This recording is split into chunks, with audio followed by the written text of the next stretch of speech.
What is it that you're truly afraid of? Is it the darkness that lurks in the night, or the tiny spider that scurries across your wall? Or perhaps it's the fear of the unknown, the fear of failure, or even the fear of success. Welcome to this exploration of fears and phobias, a journey into the depths of the human psyche and the monsters that lurk within.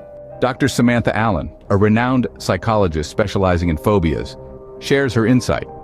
Fear, she says, is a natural response to danger. It's a survival mechanism. But when fear becomes irrational and begins to interfere with daily life, it evolves into a phobia. The echoes of Dr. Allen's words ring true for many. Phobias are more than just fears. They are intense, irrational fears that can cause significant distress and can disrupt normal life. But how does one confront these fears and phobias? Dr. Allen has some suggestions. The first step, she says, is to understand and accept your fear. You can't fight what you don't understand. Once you accept it, you can start to challenge it. This sentiment is echoed by therapist Mark Thompson, who specializes in cognitive behavioral therapy for phobias. He says challenging your fears involves exposing yourself to them in a safe and controlled environment.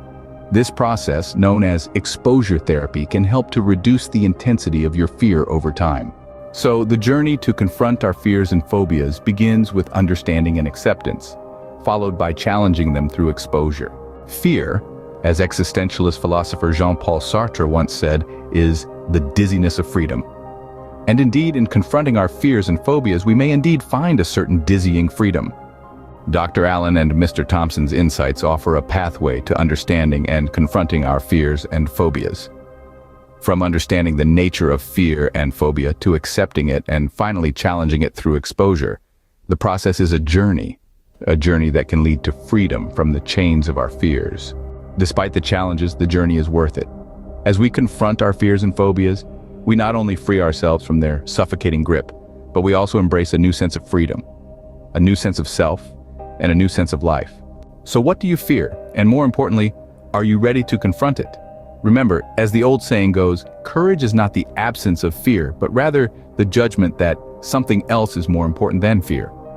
Thank you for joining this exploration of fears and phobias. Until next time, remember, fear is a reaction, courage is a decision. Choose courage.